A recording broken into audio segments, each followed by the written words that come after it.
a história diz que começou a sua carreira como um pequeno chefe caldeu ao sul da Babilônia. A história retrata-se que ele tornou-se rei por ocasião da morte do rei da Síria, Assurbanipal. Quando Assurbanipal morre, Nabopolassar se torna rei e ele vai querer expandir o seu reinado e o seu nome. Diz a palavra do Senhor que Nabopolassar obteve várias vitórias sobre os sírios, tendo ele conquistado Nippur e Uruk. Foi de mal que ele fez e conquistou espaços para que a Babilônia crescesse, e ele por longos anos virou senhor da Babilônia. A Bíblia diz que Nabopolassar ele fez um futuro imenso, que o seu filho nasce, quem é? Nabucodonosor II. Ele que foi um dos maiores generais do exército do seu pai. Se nós vermos a nação babilônica, ela está crescendo, ela está se fortalecendo. Por cada reino e nações que ela passara, ela devastava. Que a Bíblia diz que Judá, tanto Judá e Benjamim, como toda Israel, estava se desviando do caminho do Senhor. A Bíblia diz que o pecado adentrara dentro de Judá. O tanto que Deus vai levantar profetas para poder despertar a nação. Ele levanta Isaías.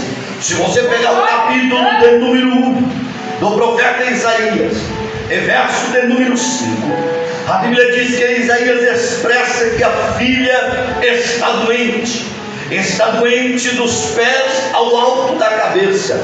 Quando Isaías expressa a filha, ele está expressando sobre a nação de Israel. A nação vem trazendo mais pecado, se desviando. Se nós olharmos para dentro da nação de Israel, tanto Judá como Benjamim, dentro desses contextos bíblicos, existiam fariseus, existiam sacerdotes, existiam profetas, existiam-se levitas e existia-se o templo. Toda vez eles reuniam para adorar ao Senhor. A mesma forma que nós estamos aqui adorando a Jesus, glorificando a Jesus, exaltando a Jesus, eles não faziam diferente. Eles se reuniam para cultuar, oferecer sacrifício. Só que o sacrifício que eles ofereciam não era um sacrifício vivo e eficaz. O sacrifício que eles ofereciam eram sacrifícios de qualquer jeito, era sacrifício de qualquer hora. Pois se nós notarmos, se tinha pessoas no culto, tinha. Se tinha levitas no culto, tinha. Se tinha sacerdote no culto, tinha. Se tinha profeta no culto, tinha. O que não tinha era a presença de Deus. Não, você não entendeu. Eles se reuniam para adorar. Só que quem? Adorar a Deus? Não, adorar ao homem. Porque a soberba e a ganância cresceu ao coração da nação de Israel. E quem sabe muito bem ler Bíblia, sabe que alguns dentro de Judá haveria-se como remanescentes, independente do pecado deles, eles estavam no cantinho adorando a Deus. Independente da nação estar corrompida, ele se desviava desta nação e adorava a Deus no seu cantinho. Só que todos vão pagar pela consequência da maioria. Deus levanta Isaías, Deus levanta Jeremias, e Jeremias todos nós conhecemos, que foi profeta que anunciou a destruição de Jerusalém. Jeremias foi o profeta que anunciou a destruição do templo de Salomão. Jeremias foi o profeta que anunciou a queda de Judá. E a Bíblia vai dizer, no livro de Abacuque, capítulo 1 e verso de número 6, Abacuque orando ao Senhor, clamando a Deus por uma misericórdia.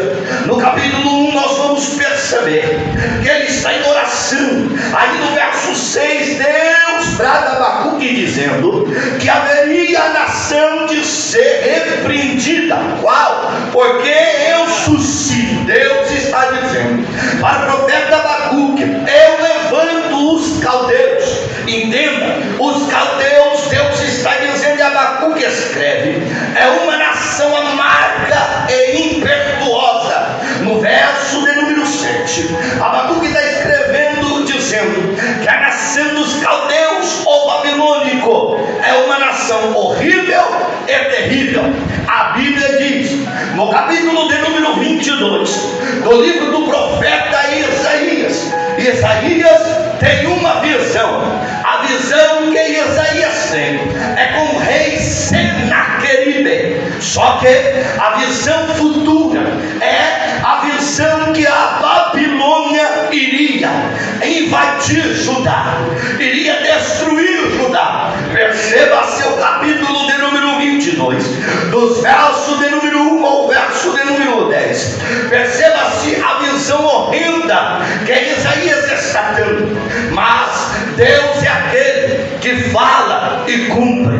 Deus é aquele que fala e não abandona. Ele está dizendo para a nação que era tempo de voltar, que era tempo de abraçar ao Senhor novamente. Deus está dizendo para a nação que é tempo de se arrepender. Deus está dizendo para a nação que é tempo de reconhecer que sem Deus eles não são nada. Deus está dizendo para a nação que é tempo deles descer aos pés da cruz do Calvário. É por isso que Deus vai levantar tanto Isaías como Jeremias. Jeremias, ele expressa no capítulo de número 2. Jeremias, ele expressa no capítulo de número 3. Se nós pegarmos o capítulo de número 26 ao capítulo de número 30 do livro de Jeremias, vai perceber que a nação se levanta. Levanta para quê? Para calar Jeremias, para tentar parar Jeremias, ao ponto de um sacerdote, por nome de Fassur, falar para Jeremias que ele estava errado, pegar Jeremias, amarrar em um tronco, bater em Jeremias, deixar ele a noite toda, ao ponto do próprio profeta Jeremias, no capítulo 20 ao capítulo de número 22, o próprio profeta Jeremias disse para Deus: eu não prego mais, pois essa nação é rebelde, eu não anuncio mais, eu estou sofrendo, eu estou fazendo de tudo e eles não dão nada. E Jeremias está dizendo, ao ponto que eu sofri, eu abro um parênteses para você entender, ao ponto que eu sofri, eu paro agora, eu desisto agora, eu não saio daqui mais, ao ponto que eu estou sofrendo. Jeremias está dizendo, eu não prego, não canto, não louvo, não faço mais nada. Mas nos versos de número de baixo, ele está dizendo, enquanto eu falava, a presença entrava nos meus ossos. Ah, meu irmão, você não entendeu, mas Jeremias está dizendo, diante da circunstância rudival eu não falo, diante da prova eu não prego mais, diante da luta eu não caminho mais, mas enquanto o meu pensamento é de desistência, enquanto as minhas palavras é de desistência, a presença entrava dentro de mim e me arrepiava de dentro para fora. O que significa isso, pastor Rita? Enquanto a minha boca está dizendo eu não vou mais, a presença está dizendo, quem disse que é para você parar? Quem disse que é para você desistir? Enquanto eu quero, a presença está dizendo, você não para porque o homem quer, você não desiste porque o homem quer.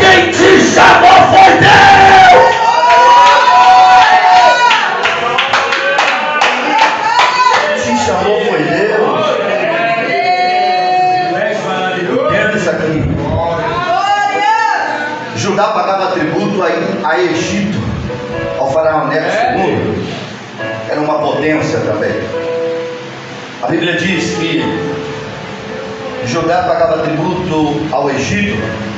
Livro de 2 Reis, capítulo 23, diz que Joacás é levado cativo para o Egito, e a Bíblia diz que Joacás fez o que era mal aos olhos do Senhor. Aí faraó Neco estabeleceu em seu lugar um homem por nome de Eliaquim, filho de Josias, e ele mudou o nome para Jeoaquim. A Bíblia também diz que Jeoaquim fez o que era mal aos olhos do Senhor. Faraó Neco levanta contra Nabopolassar, e quem vai lutar com Faraó Neco é esse homem, conhecido como Nabucodonosor. Nabucodonosor foi um dos maiores guerreiros dentro da Babilônia. Quando Nabopolassar morre, quem se assenta no trono é o seu filho Nabucodonosor. Nabucodonosor foi um dos maiores grandes reis do Império Babilônico, entenda?